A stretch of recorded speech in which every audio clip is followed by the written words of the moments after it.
दोनों तरह के लोग मिलेंगे। मैं कब के नहीं, मैं फेल था और मुझे लगा ये नेटवर्क इंडस्ट्री कोई काम की नहीं है, क्योंकि मैंने अपने कॉलेज के समय में ही, जैसे मैंने अपना ग्रेजुएशन कंप्लीट किया, मैं पोस्ट ग्रेजुएट कर रहा था और साथ में मैं एमबीए की तैयारी कर रहा था। और उसी वक्त मेरे स्कूल के एक दोस्त के माध्यम से मुझे डायरेक्ट सेलिंग को देखने का मौका मिला और मैं एक मीटिंग में गया, मेरा दोस्त मुझे ले गया और वहाँ पे 10-15 लोग बैठे थे। और जैसे आपको भी पता है, आप भी किसी मीटिंग में जाते हैं तो कोई ना तो कोई एक गेस्ट आता है ना वहाँ पे, वीआईपी गेस्ट। तो उस दिन एक गेस्ट थे वहाँ पे, एक एनआरआई व्यक्ति आप जानते होंगे जो विदेश में रहते हैं। तो एनआरआई व्यक्ति आए थे, वो कनाडा से आए थे और उन्होंने अपनी स्टोरी बताई जिससे मैं बहुत इन्फ्लुएंस हो गया, मैं बहुत मोटिवेट हुआ उनकी बातों को सुन के। उन्होंने कहा मैं 1980s में मैं मैकेनिकल इंजीनियर बना। उनका नाम था नवनीत भाई देसाई, जो गुजरात के वलसाड़ जिले से थे। और बोले 1980 में मैं मैकेनिकल इंजीनियर बन के मैं अमेरिका गया जॉब करने के लिए। और अमेरिका में जॉब करते करते मैं डायरेक्ट सेलिंग करने लगा पार्ट टाइम में, क्योंकि वहां पे अमेरिका में एक नियम है, हर आदमी 2 इनकम सोर्स रखता है अपने पास। एक इनकम सोर्स पे बिलीव नहीं करते, क्योंकि वहां पे कभी भी जॉब जाती है, कुछ भी मुश्किल आ सकती है, तो 2 इनकम सोर्स होती है। तो मैं भी सेकंड इनकम सोर्स के लिए जॉब के साथ साथ डायरेक्ट सेल्स में आया।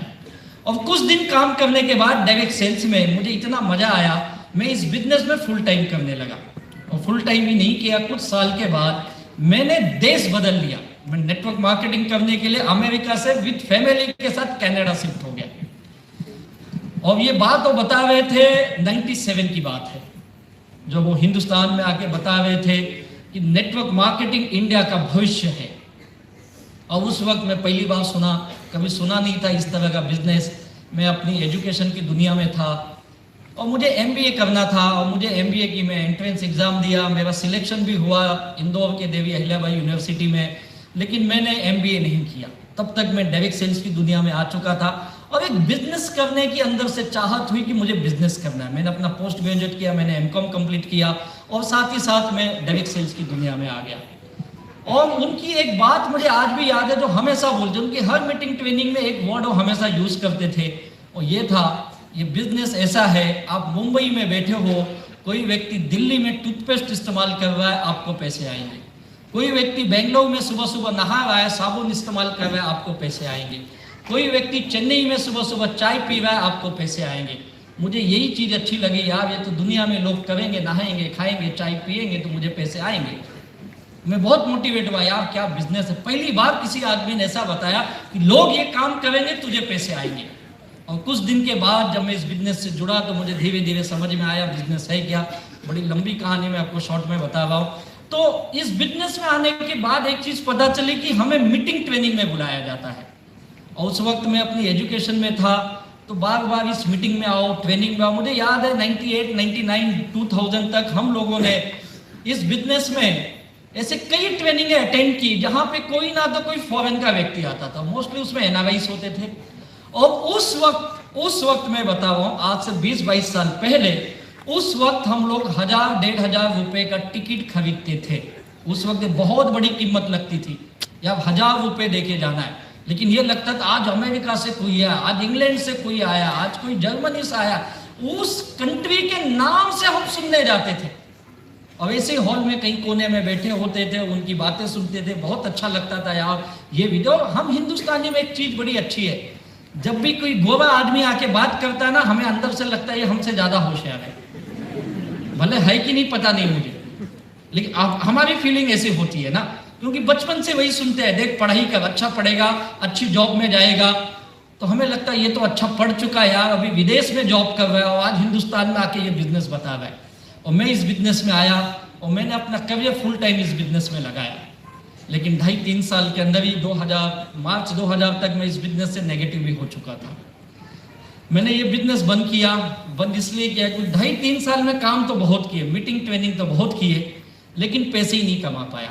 अब आप जानते हो मिडिल क्लास आदमी जब पैसे नहीं कमाता है तो नेगेटिव होना तय है। अब आप भी लिख लो, यहाँ पे जितने लोग बैठे हैं, अगर आपको 2 साल, 4 साल, 5 साल हो गए हैं और आप पैसे नहीं कमा रहे इस बिजनेस में, तो आप कितनी भी ट्रेनिंग ले लो, आपके ऊपर काम नहीं करती हो। सच बोल रहा हूं, लीडर साहब बताएंगे। सही है ना सर? ट्रेनिंग काम नहीं करती उनके ऊपर। क्यों नहीं काम करती है? क्योंकि अंदर से नेगेटिव बन चुका है वो। और वो ये बोल रहा है, ऐसा मैंने बहुत बार सुना है, तो यही बार बार कैसेट बजाता है। आता तो है ही नहीं। और मेरी ये सोच बन गई, आता तो है ही नहीं, आता तो है ही नहीं। और मैं बहुत नकारात्मक हो गया और मैंने इस बिजनेस को बाय बाय किया। बोला ये हो सकता है विदेश में होता होगा, इंडिया में सब नहीं चलेगा। अब इंडिया में नेटवर्क मार्केटिंग बोलने के लिए, समझने के लिए, करने में अभी और 25-30 साल जाएंगे, तब तक अपनी जिंदगी बर्बाद हो जाएगी। और फिर मैं दूसरे काम में लगा। लेकिन बिजनेस मुझे करना था। मैंने जॉब नहीं किया कभी उस वक्त तक, बाद में जॉब किया। फिर मैं एक होटल का बिजनेस शुरू किया। कुछ दिन मेरा छोटा सा होटल था, कुछ दिन चला, लेकिन होटल में भी मैं फेल रहा।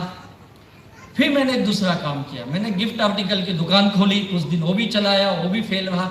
मेरा कोई भी बिजनेस का ज्यादा दिन चलता ही नहीं था। मैं चालू करने से पहले बंद करने के ख्याल करने लगता था, क्योंकि बिजनेस में कभी कामयाबी नहीं हुआ। होटल भी हो गया, दुकानें भी खोल ली, और वही होटल जो मुझसे नहीं चला, मेरा होटल मैंने एक शेट्टी भाई को दिया चलाने को, और उसने बहुत अच्छा धंधा किया उधर। वो भाड़ा भी दिया मुझे, धंधा भी ज्यादा किया, कमाया भी। और मेरे पिताजी हमेशा बोलते, इससे सीख, तू इससे सीख, सारा चला था होटल चलाना, इससे सीख। और मुझे तो ये लगता है अन्नपूर्णा माता ने ना खास करके उड़पी वालों को, शक्ति लोगों के वरदान दिया, होटल तू ही चला सकता है। सही बोल रहा हूं ना नागिन सर? आप देख लो, जितने होटल मिलेगा ना, अच्छे होटल सब शक्ति भाइयों के होटल है। पता नहीं क्या है इनके अंदर, कुछ तो जादू है, कमाल का काम करते। मुझसे नहीं चला, यानी होटल बेकार नहीं था, मुझे चलाने नहीं आया। कहने का मतलब यह है, मेरी दुकान नहीं चली, लेकिन आज उसी जगह दूसरे की दुकान चल रही है, यानी मुझे चलाने नहीं आया। और ऐसे ऐसे और 2-3 साल निकल गए, मैं जिंदगी में फेल रहा। फिर छोटे मोटे काम मैंने बहुत किए जिससे मैं पैसे बना सकूं। और एक वक्त ऐसा था, मेरे पास हर काम में मैंने कोशिश की। मैं LIC का एजेंट भी बना। मेरा स्कूल का दोस्त था, बोला कुछ नहीं, चल तू एक एजेंसी दिलाता हूँ। उस समय एग्जाम वगैरह नहीं होते थे, और मैं एजेंट बन गया। बात अलग है, आज तक मैंने किसी की पॉलिसी नहीं निकाल पाया। सच बोलता, मेरी पॉलिसी कोई और निकाला यार। देखो, LIC बेकार नहीं है, मुझे करने नहीं आया। करने का मतलब ये, मैं रियल एस्टेट का एजेंट भी बना। फिर हम लोग जमीनें बेचते, प्लॉट बेचते, दुकानें बेचते, और किसी ने आज तक मुझसे खरीदा नहीं। मैं बहुत काम किया यार। मैंने एक स्टडी पीसो भी चलाया। पता है स्टडी पीसो एक जमाने में था, कितने लोगों ने 1 रुपया कॉइन डाल के फोन किया है? अरे वाह, सब मेरे उम्र के बैठे ना। मजा आता था ना उस लाल डब्बे में 1 रुपया डालने का। और नहीं लगा 3 बार हेलो हेलो हेलो, नहीं लिया तो अपन डब्बा बजाते थे। और कई बार बजाने पे 2-3 कोई वापस भी आता था।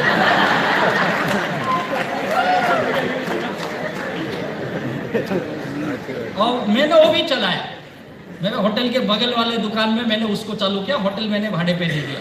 वहां बोर्ड लगा दिया, रियल एस्टेट एजेंट, साथ में STD PCO भी है।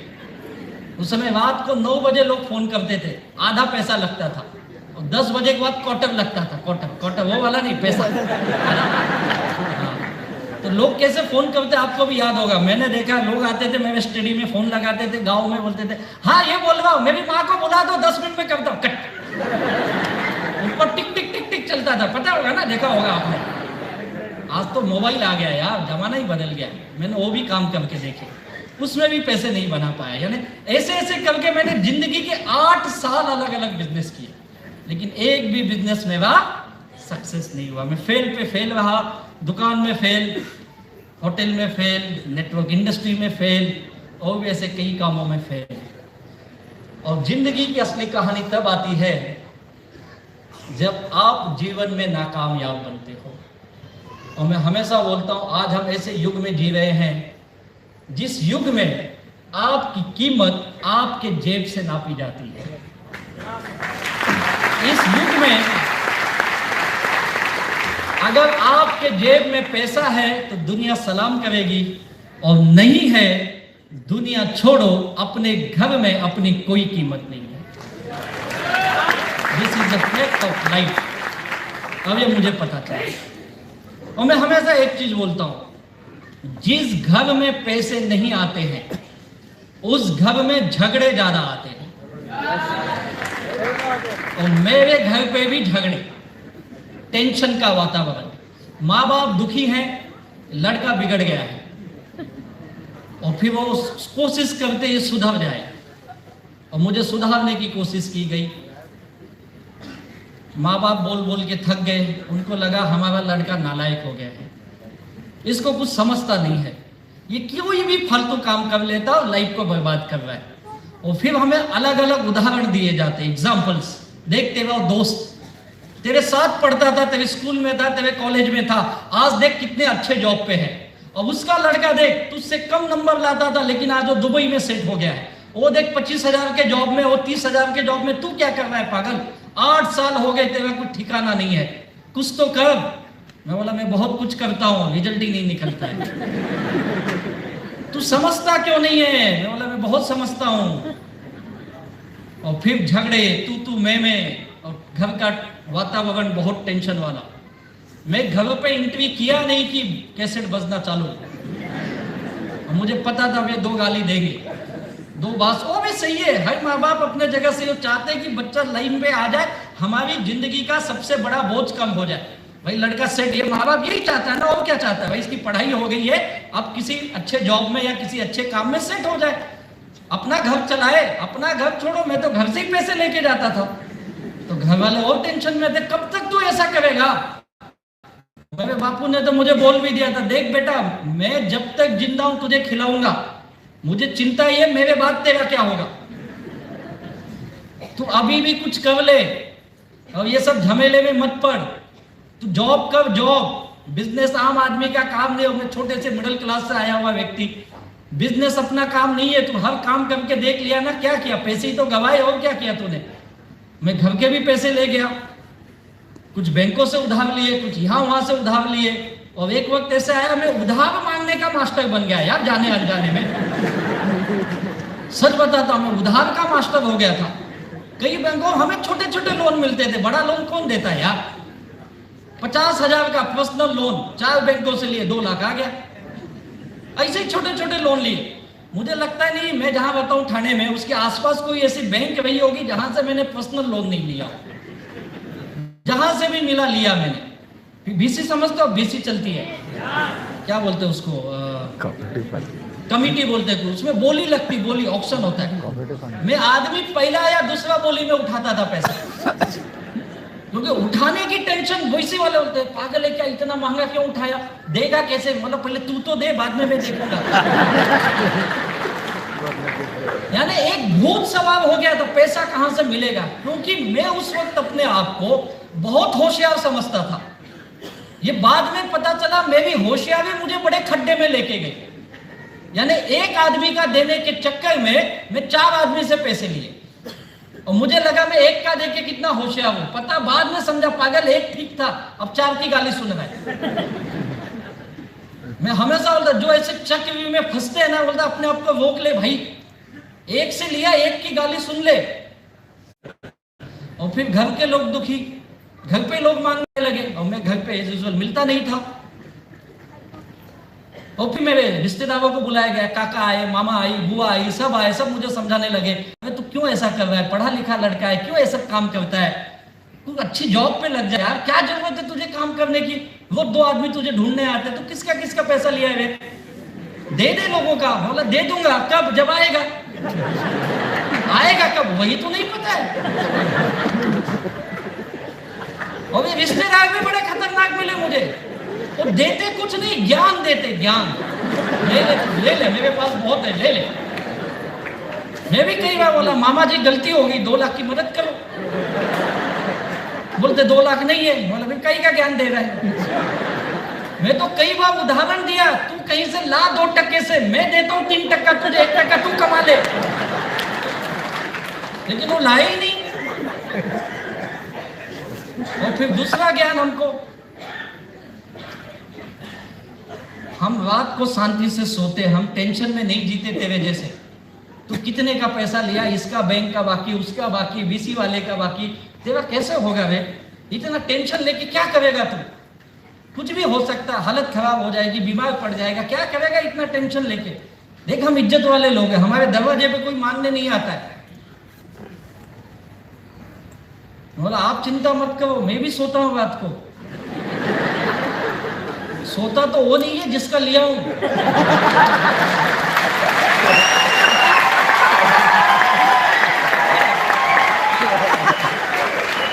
मैं आपको एक दिल की बात शेयर करता हूं, सच में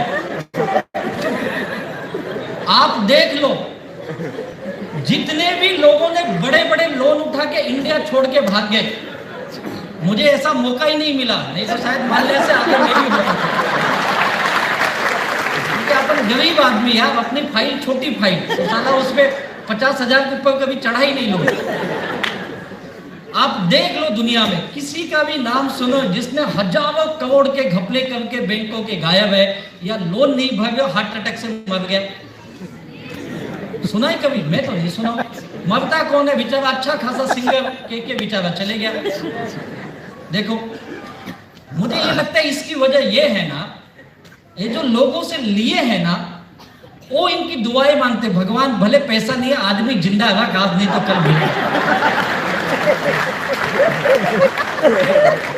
मुझे तो लगता है मेरी भी लोगों ने दुआएं मांगी होंगी। बोला आप चिंता मत करो, मुझे नींद आती है, मेरे हेल्थ का चिंता मत करो, आप कहीं से जुगाड़ लगा के दो।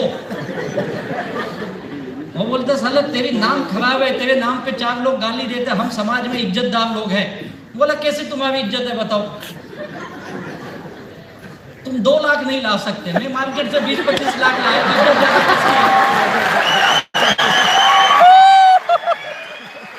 आप सच बताओ ना, ज्यादा इज्जत किसकी है? जिसको मार्केट से 2 लाख नहीं दे रहा है, वो मुझे आके ज्ञान दे रहा है, मैंने उठाया मार्केट से पैसा। ज्यादा इज्जत किसकी है? अब मैं भी ऐसी बात तो उनको खराब लगती है। बोलते तो हमको मत सिखा दुनियादारी, तुझसे ज्यादा जानते हैं हम दुनियादारी। और फिर इनके भाषण चालू होते हैं, अपना नियम, मेहमान घर में, अपन घर से बाहर, देखो चले। ऐसी लाइफ चल रही थी, मुश्किल वाले। आज बताने को आसान लग रहा है, मैं भी हंस रहा हूँ, आप भी, उस वक्त बड़ा मुश्किल था मेरे लिए। ये लाइफ एक बोझ लगती थी, बोझ, और मैं समझ नहीं पा रहा था क्या करूं मैं। लोगों की देने की चाहत थी, लेकिन था ही नहीं। जाने अनजाने में 24-25-26 लाख की लाइबिलिटी में घुस गए यार, और समझा ही नहीं ये कैसे हो गया। मैं भी कभी कभी हिसाब लगाता हूँ, मैंने किया क्या यार ऐसा? ना तो मैं कभी बियर बार में गया, ना तो जुआ खेला, ना तो गलत काम किया, तो गया कहाँ मुझे ही नहीं समझा। साला टोपी घुमाने के चक्कर में खड्डे में उतरा। और इसीलिए बोलता हूँ, जो भी कब्जे में है प्लीज अपने आप को ब्रेक मारो, मत 4 जगह घूमो, एक ही की गाली सुन लो, एक ही का हाथ पैर जोड़ ले, 10 की जरूरत नहीं पड़ेगी। मैंने गलती की, आप मत करो। मैं वही गलती से फंसा यार। और फिर एक दिन मेरे घर पे रोज का सुबह शाम का टेंशन का वातावरण, और ये हो, और एक दिन मुझे भी लगा यार अब इससे कुछ होने वाला नहीं। मेरे पास एक वक्त ऐसा था, कोई काम नहीं था, सारे काम बंद हो गए थे, और लोगों की लाइबिलिटी में बहुत ज्यादा टेंशन में था। और फिर न चाहते हुए भी मैंने भी डिसीजन किया मैं जॉब करूंगा, क्योंकि कितने दिन यहाँ वहां भटकूंगा। और मैंने जॉब पकड़ा, बड़ी मुश्किल से मुझे एक जॉब मिली, और मैं जॉब पे लग गया। और मेरी लाइफ ऐसी चल रही थी जॉब की। ये बिजनेस मुझे इत्तेफाक से मिला। मैं बहुत नेगेटिव इंसान, मैं अपनी नौकरी की दुनिया में जस्ट ज्वाइन हुआ था, कुछ महीने हुए थे काम करके। और एक दिन एक व्यक्ति आए मेरे घर पे। अब देखो कैसे मैं बोलता ना, आपके जीवन में ना समय बड़ा काम करता है। आपका मानना या नहीं, मैं समय पे बड़ा बिलीव करता हूँ। समय पूरा चक्र घुमा देता है। और मेरे लाइफ में एक समय ऐसा आया, एक ऐसा व्यक्ति वाया वाया मेरे घर पे आया, जिसको मैं कभी जिंदगी में मिला नहीं, जानता नहीं। और एज यूजुअल मैं सुबह घर से निकल जाता था तो मैं रात को ही जाता था। मैं दिन भर बाहर भटकता था, काम नहीं तो भी घर नहीं जाना है। क्यों नहीं जाना है? क्योंकि घर पे 4 गाली मिलती, मांगने वाले आते वो ज्यादा गाली देते। तो मैं एक ही चीज समझाऊं, अगर आप किसी का लिए हो तो 2 ऑप्शन है, या तो उसका इज्जत से दे दो, नहीं दे सकते तो उसको मिलो ही मत। हाँ, और क्या कर सकते?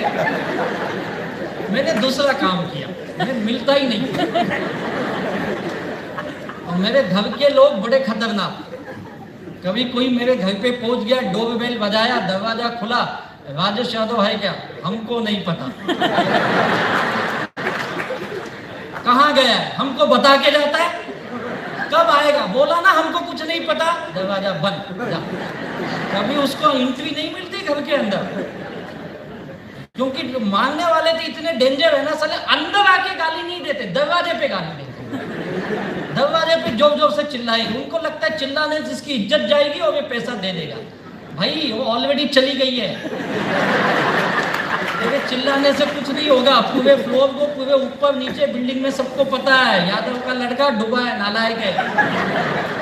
चिल्लाने से कुछ नहीं होगा।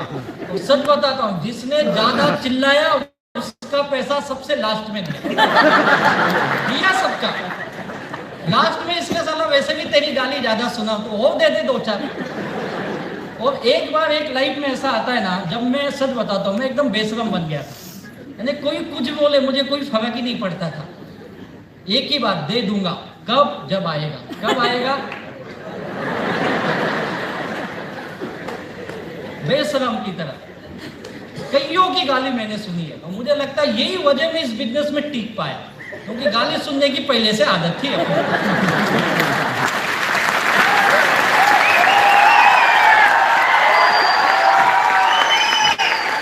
कई लोग इस बिजनेस में इसलिए नहीं टिक पाते हैं क्योंकि उनके पास इज्जत की भंडार है। वो साला इज्जत बचाने के चक्कर में धंधा छोड़ देते, और अपने पास वो पहले से नहीं था। मुझे टेंशन नहीं था, अपनी जॉब लगा, और ऐसे सज्जन मेरे घर आए इस बिजनेस को लेकर, और ये यूजुअल उनको घर पे एंट्री नहीं मिली। एक कार्ड देके गए। रात को मैं घर गया तो मेरी माँ हमेशा बड़े प्यार से बोलती थी, तू कुत्ता सुधरने वाला नहीं है। बोला क्या हुआ? मुझे पता है कहीं आया होगा। बोलेगी तो किसका किसका पैसा लिया है? बोला क्या हुआ, क्या देगा ना, तुझे क्या टेंशन है? जो भी आएगा बोल दे मेरे को बात करने का। हाँ वो तो बोलती हूँ मैं, लेकिन एक मद्रास से कोई आया था वे, ये बड़ा टेंशन में। बोला अपन मद्रास गई नहीं कभी। मद्रास से मुझे कौन पैसा मांगने के लिए आएगा? गला है कोई भी आया होगा, खुद भी बोलती है। अरे हाँ आया था, ये कार्ड दे के गया। मैंने कार्ड देखा था, होटल का नाम था। बोला ये होटल वाला है। होटल वाला नहीं, कुछ तो लिखा हुआ था, पीछे देख। पीछे देखा तो उसने लिखा है डियर राजेश। बोला इतने प्यार से कौन लिखेगा? Dear Rajesh please come and meet me in this hotel. बोला यार ये कौन बुला रहा है? कुछ तो लफड़ा है। होगा किसी का लिया होगा, साला पकड़ने के लिए बुलाया होगा, कुछ होगा नाटक। तो मैं दूसरे दिन अपना ऑफिस चले गया और मैंने ध्यान दिया नहीं। फिर एक दिन बाद मुझे लगा यार इस होटल में कौन मिलेगा, हमारे इलाके का सबसे महंगा होटल। बोला यार इतने बड़े होटल में भी कौन आएगा? फिर थोड़ी सी हिम्मत हुई, चलो देखने में क्या जाता है। तो मैं मेरे एक दोस्त को बुलाया, बोला चल अपन दोनों चलते हैं, इस होटल में एक को मिलना है, मेरे इधर आया था, पता नहीं कौन है, तू साथ में चल। उसको लेके गया। बोला यार पागल इतने बड़े होटल में है, तेरे पास पैसा है क्या? मतलब खिलाने नहीं ले जा रहा, मिलने जा रहा हूँ। मुझे भी पता है साला इधर खाएंगे ना तो एक हफ्ता बर्तन मजवाएंगे अपने से। चुपचाप चल, जो बोलता हूँ उतना कर। बोला क्या करना है? बोला तू नीचे बैठ, मैं रूम में जाता हूँ मिलने, और 10-15 मिनट में नहीं आए तो तू आ जाना बचाने। पता चला साला अंदर लेके धोवे अपने को, क्या चल रहा है उधर। रिसेप्शन में गया, कार्ड दिखाया, उसमें उन्होंने रूम नंबर को 301 ऐसा कुछ तो था। मैडम इसको मिलना, उन्होंने फोन लगाया और बोले भेज दो रूम में। बोला बुलाए हुए तू बैठ इधर भी, मैं आता हूँ। मैं गया रूम में, बेल बजाया, दरवाजा खुला, मुझे देखे, मैंने कार्ड दिखाया। बोला ये लेके आया था कोई घर पे मिलने मुझे। बोले यार राजेश? बोला यस सर। बोले I am T Dayalan from Chennai.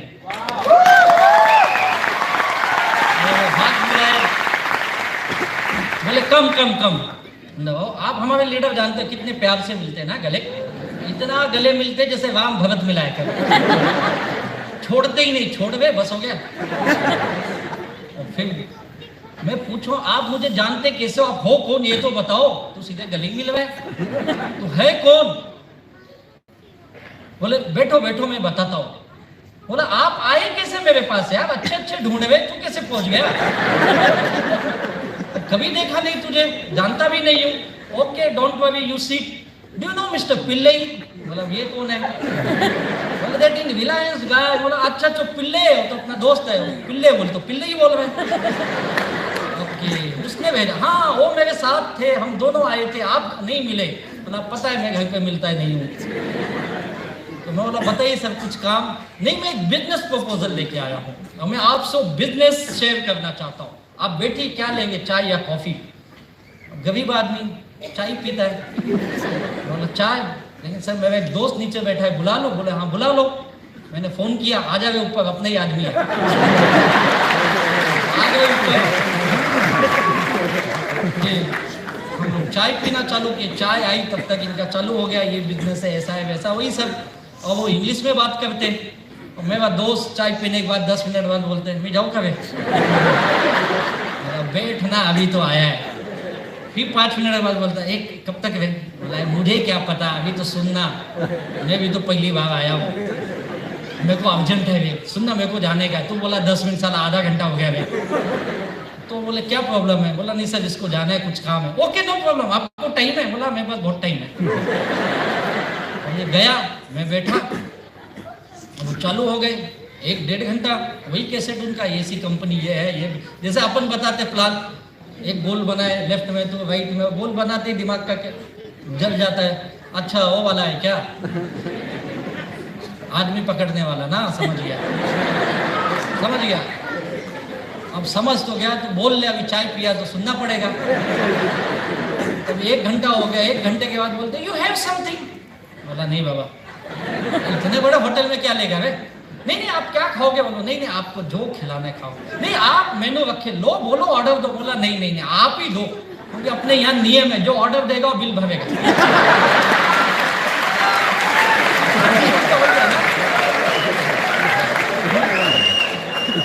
बोला पता चला साला बिल अपने से मांग रहा है। बोला नहीं नहीं मुझे कुछ नहीं चाहिए, तुमको जो चाहिए ले लो। सैंडविच बोला ओके। सैंडविच आ गई, वो भी खा लिए। अपनी पहली दिन आज भी मुझे से याद है जैसे कल की बात हो। सैंडविच हो गया, फिर उनका कैसेट रुक ही नहीं रहा। वो आपको पता है सर जल्दी छोड़ते नहीं है, 2-2 घंटा एकदम पका डालते हैं उसको। मैं एकदम फुर्सत में, काम ही नहीं ना, मत एसी वेसी लगा बैठे। वो 1 घंटा हमारी कंपनी ऐसे वैसे, ये है वो है। फिर मैं बोला सर मैं चलूँ? समझ गया, okay you start the business. अरे बोला चार्ज पहले ही स्टार्ट कर, अभी रुको, ये सब चीज थोड़ा सा ठीक ठाक नहीं लगता है अभी वो कैसे ना बोलो, सैंडविच खाया ना उसका। बोलते okay we have some time, we take one more tea और कॉफी, व्हाट यू हैव? बोला अभी चाय तो पी लिया, कॉफी पिला दे।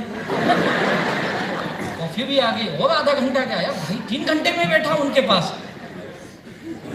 फिर बोले आपको बिजनेस समझ गया ना? बोला एकदम समझ गया, एकदम समझ गया। यू हैव एनी डाउट तो पूछो। बोला कुछ चीज पूछो, आपको बुरा तो नहीं लगेगा? बोले नहीं नहीं पूछो बिंदास। बोला देखो आपको मैं पहली बार देख रहा हूँ, एक चीज बताऊं मैं, आप अच्छे आदमी दिख रहे हो, क्योंकि 2-3 घंटे से बैठा हूँ, चाय पिलाया, कॉफी पिलाया, सैंडविच, कौन इतने नए आदमी को पिलाता है? तू दिया इसलिए लग रहा है तो अच्छा आदमी है, मेरी सलाह है तू भी मत कर ये सब काम।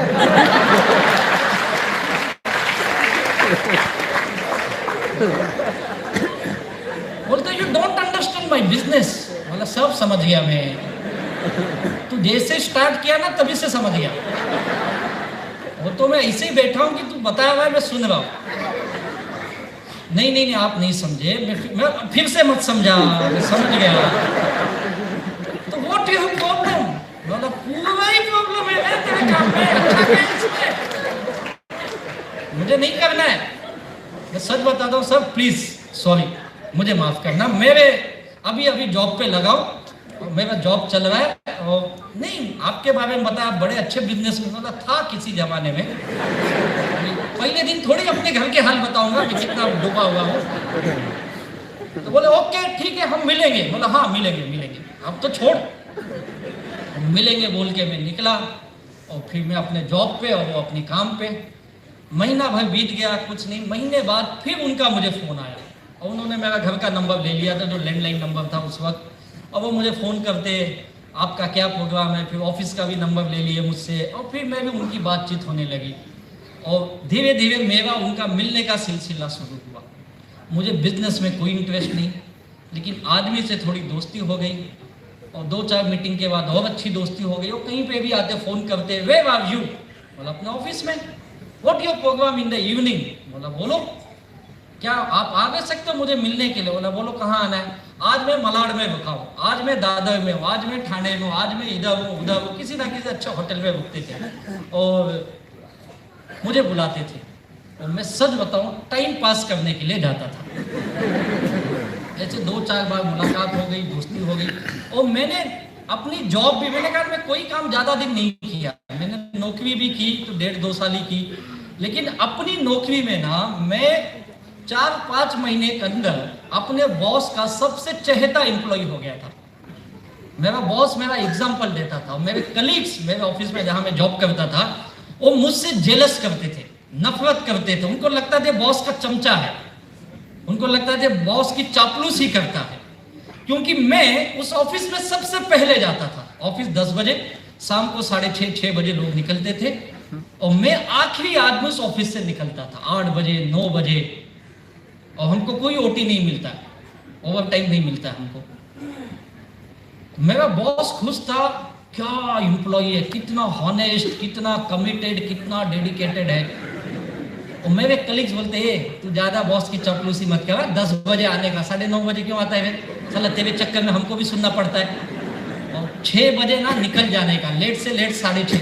तो साला 8-8 बजे तक बैठ के क्या सोचता है, बॉस की चापलूसी कहूंगा तुझे प्रमोशन देगा क्या, साला अभी तुझे 4 महीना, हमको 4 साल हुआ कुछ नहीं मिला। अब उसको क्या बताऊं मेरी हालत क्या है। मैं घर जाना नहीं चाहता, इसके लिए यहाँ बैठा हूं।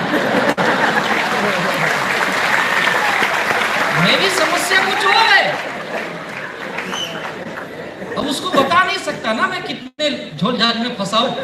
साला पता चला नौकरी चली गई, बड़ी मुश्किल से मिली है। और 4 महीने के बाद ऑफिस की चाबी मेरे हाथ में। बॉस बोला तू सबसे पहले आता है, आधा घंटा बाहर खड़ा रहता है, चाबी तेरे पास, तू ही खोले ऑफिस। और सफाई करने वाला जो हमारे ऑफिस में सफाई करता था वो आता था 9:45 बजे। वो पूछता था साहब इतने जल्दी क्यों आते हैं। बोला तुझे क्या करना है, तू काम करना अपना, जल्दी क्यों आता हो। तो मेरी ये समस्या थी, मुझे समय पास करना था। मैं हकीकत बताऊं सर, मैं घंटों यहाँ वहां भटका हूं, घंटों। अब बिलीव नहीं करोगे, कई बार मैं ट्रेन पकड़ के बिना काम के ठाणे से सीएसटी जाता था, सीएसटी से वापस ठाणे आता। काम नहीं है तो कहाँ जाऊं मैं, लोगों से मिलना नहीं है, दिमाग खराब। तो जॉब चल रही थी तो टाइम पास। और सर का फोन आता था, कहाँ है, शाम को मिलेगा। आज अच्छे होटल में कुछ मिलेगा। माइंड देखो कितना करप्ट है, नेगेटिव। मैं जाता ही था कुछ खाने पीने को मिलेगा और टाइम पास मिलेगा। ऐसे 2-4 मीटिंग के बाद मेरी उनकी दोस्ती हो गई और फिर दोस्त हो गए तो हंसी मजाक चालू होता है। फिर मैं उनसे हंसी मजाक, सर एक चीज पूछूं क्या, बोलना सच में तुम्हारी कंपनी चेन्नई में है क्या। बोलते क्यों। बोला तो आदमी पकड़ने के लिए चेन्नई से मुंबई आता है, चेन्नई में आदमी नहीं क्या है।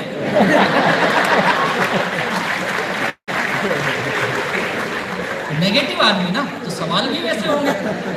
बोलते no no no no, Chennai our business is booming, बहुत अच्छा चल रहा है।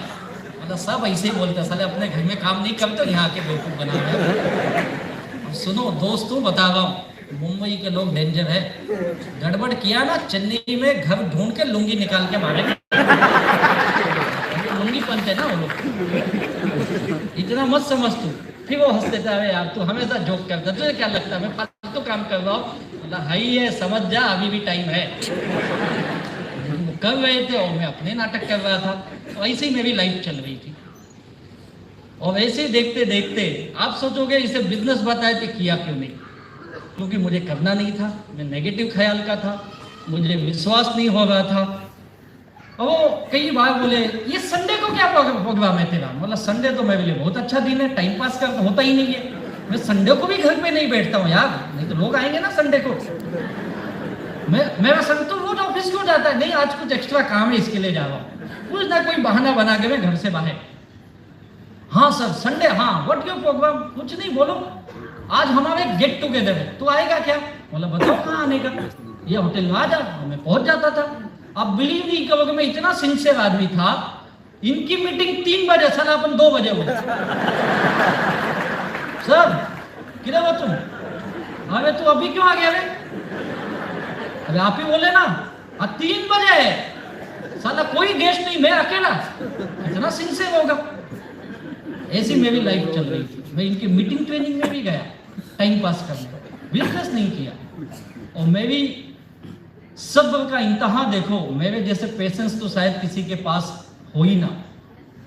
क्योंकि जब साउथ इंडियन भाई मिलते हैं ना ये आपस में, तो आप देख लो ये साउथ में ही बात करेंगे, ये अपने भाषा में बात करते हैं। और ये सब आते तो इनके सारे साउथ इंडियन, कोई रिश्तेदार है, कोई दोस्त है, कोई गांव के कॉन्टेक्ट का लेके आए हैं। तो ये 8-10 लोग आते थे ना, 99% साउथ इंडियन, वो भी अपने भाषा में प्लान देते थे। और मैं बैठा हूं उधर और 4-4 घंटे सोच के देखो क्या मेरी हालत थी ना। आप सोचते होंगे क्या बैठने की जरूरत थी, एसी लगा था रे। और मीटिंग के बाद चाय कॉफी मिलने वाली थी रे। काम नहीं था ना, ट्रेन में फालतू टाइम पास करने से अच्छा ये होटल में टाइम पास। और ऐसी मेरी लाइफ। फिर मैं उनका दोस्त, फिर कभी फोन कर दे, सुन तू जल्दी आ रहा ना, एक बुके लेके आ। बोला ये क्या होता है? फूल है फूल। बोला कहाँ मिलता है? बोला तुझे नहीं पता। बोला कभी दिया ही नहीं किसी को, तो मालूम कैसे रहेगा? बोला ढूंढ के लेके गया, 100 रुपए का बुके, उनसे 200 लिया। ऑटो का भाड़ा कौन लेगा? वो सब काम किए, लेकिन बिजनेस नहीं किया मैंने। 1.5-2 साल बीत गए। और इस इंडस्ट्री में आने की वजह बनी मेरी, मैं हमेशा बोलता समय बहुत ताकतवर होता है। और सुपर वाले परम पिता परमात्मा को धन्यवाद देता हूँ कि उसने मेरे दिमाग में, मेरे बुद्धि में उस नकारात्मक चीज को निकाला और मुझे ये सोचने पे मजबूर किया ये बिजनेस मुझे भी करना चाहिए। और मुझे पक्का याद है